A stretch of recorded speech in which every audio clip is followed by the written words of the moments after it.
KSRTCയിൽ ഓഫീസിൽ ഇരുന്നുള്ള ജോലി ഇനി ആരോഗ്യ പ്രശ്നമുള്ളവർക്ക് മാത്രമെന്ന് ഗതാഗത മന്ത്രി KB ഗണേഷ് കുമാർ. പരമാവധി ഡ്രൈവർമാരെയും കണ്ടക്ടർമാരെയും റൂട്ടിലിറക്കും. ജീവനക്കാർക്കെതിരെയുള്ള കേസ് അവസാനിപ്പിക്കാൻ അദാലത്ത് സംഘടിപ്പിക്കുമെന്നും KB ഗണേഷ് കുമാർ പറഞ്ഞു. പരമാവധി ഡ്രൈവർമാരും കണ്ടക്ടർമാരും എല്ലാം ഡ്യൂട്ടിക്ക് പോവുകയാണ്. ആരോഗ്യത്തിന് കുറവുള്ളവരുണ്ട്, ഹാർട്ട് അറ്റാക്ക് വന്നവർ, ക്യാൻസർ വന്നവർ, ഇവരെല്ലാം നിരന്തരമായി ജോലിയില്ലാതെ അലഞ്ഞു തിരിയുന്നു. ഇപ്പോൾ അവരെ എല്ലാം ഞങ്ങൾ പരമാവധി ഡോക്ടറുടെ നിർദ്ദേശപ്രകാരം അവരെ ക്ലറിക്കൽ ജോബുകളിലേക്കൊക്കെ വെച്ചുകൊണ്ട് ആ പ്ലേസ് എല്ലാം ഫില്ല് ചെയ്യാം. അതുകൂടാതെ ജീവനക്കാർക്കൊരു സമാധാനം എന്നുള്ളതിൽ 3600ഓളം കേസുകളുണ്ട്. അത് 26-ാം തീയതി മുതൽ ഒരു അദാലത്ത് വെച്ചിരിക്കുകയാണ്. തുടർച്ചയായ അദാലത്താണ്. ജീവനക്കാരുടെ പേരുള്ള ചെറിയ ചെറിയ കുറ്റകൃത്യങ്ങളെല്ലാം ഒരു ഫൈൻ ചെയ്തിട്ടോ അല്ലെങ്കിൽ അവരെ അടയ്ക്കാനുള്ള പണം അടപ്പിച്ചിട്ടോ അവസാനിപ്പിക്കും. അശ്വിൻ ഡിയാഗോ വേണ്ടി വിവരങ്ങളുമായി. അശ്വിൻ, ഗതാഗത മന്ത്രി പല പരിഷ്കാരങ്ങളും നടപ്പാക്കുന്നുണ്ട്. അതിലിപ്പോൾ KSRTCയിൽ ഈ മുഴുവൻ ആളുകളെയും ഇറക്കുക ജോലിക്ക് എന്നതിലേക്ക് പോകുന്നു. എന്തൊക്കെ പരിഷ്കാരങ്ങളാണ് പുതിയതായി കൊണ്ടുവരുന്നത്?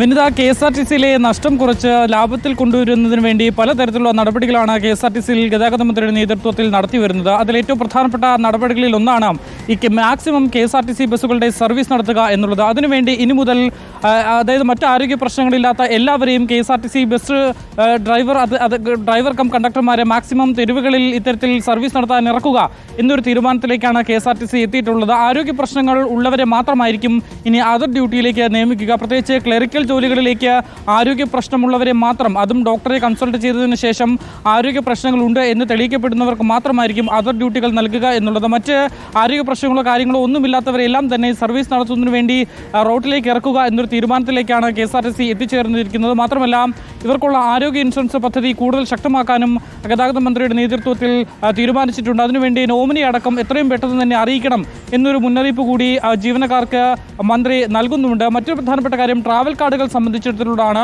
കഴിഞ്ഞ മാസം ഇറക്കിയ ട്രാവൽ കാർഡിൽ ഏതാണ്ട് 1 ലക്ഷത്തോളം ട്രാവൽ കാർഡുകളാണ് KSRTC പുറത്തിറക്കിയത്. അതിൽ 80,000-ത്തിലധികം ട്രാവൽ കാർഡുകളും ഇപ്പോൾ യാത്രക്കാർ വാങ്ങിക്കഴിഞ്ഞു എന്നുള്ളതാണ് മന്ത്രി പറയുന്നത്. വലിയ ഹിറ്റായി മാറിയിരിക്കുകയാണ്. മാത്രമല്ല, കുട്ടികൾക്കുള്ള സ്റ്റുഡൻറ് കൺസെഷൻ കാർഡ് ഉടനെ പുറത്തിറങ്ങും. അവർക്കിനി സൗജന്യമായി തന്നെ സ്റ്റുഡൻറ് കൺസെഷൻ കാർഡ് ഉപയോഗിക്കാൻ കഴിയും. നേരത്തെ പേപ്പർ കാർഡുകളായിരുന്നു ഉണ്ടായിരുന്നത്. അതിന് 109 രൂപ സർവീസ് അടക്കം നൽകേണ്ടിയിരുന്നു.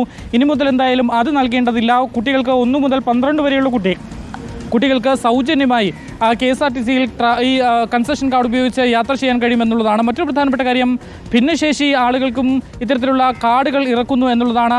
ഈ ഭിന്നശേഷി ആളുകൾക്കും KSRTCയിൽ കൂടുതൽ സൗഹൃദപരമാകുന്നതിന് വേണ്ടിയും യാത്ര സുഗമമാക്കുന്നതിന് വേണ്ടിയുമാണ് ഇത്തരത്തിലുള്ള പരിഷ്കരണങ്ങൾ കൊണ്ടുവരുന്നതെന്നും മന്ത്രി ഗണേഷ് കുമാർ പറയുകയും ചെയ്തിട്ടുണ്ട്. മറ്റൊരു പ്രധാനപ്പെട്ട കാര്യം, ഈ കോൾ സെൻ്ററുകളിലേക്കുള്ള ഈ കണ്ടക്ടർമാരുടെ ഒരു നിരുത്തരപരമായ നടപടി നേരത്തെ നമ്മൾ കണ്ടതാണ്. അവിടെ ആളുകളെല്ലാം തന്നെ സ്ഥലം മാറ്റുന്ന ഒരു സാഹചര്യം ഉണ്ടായിരുന്നു.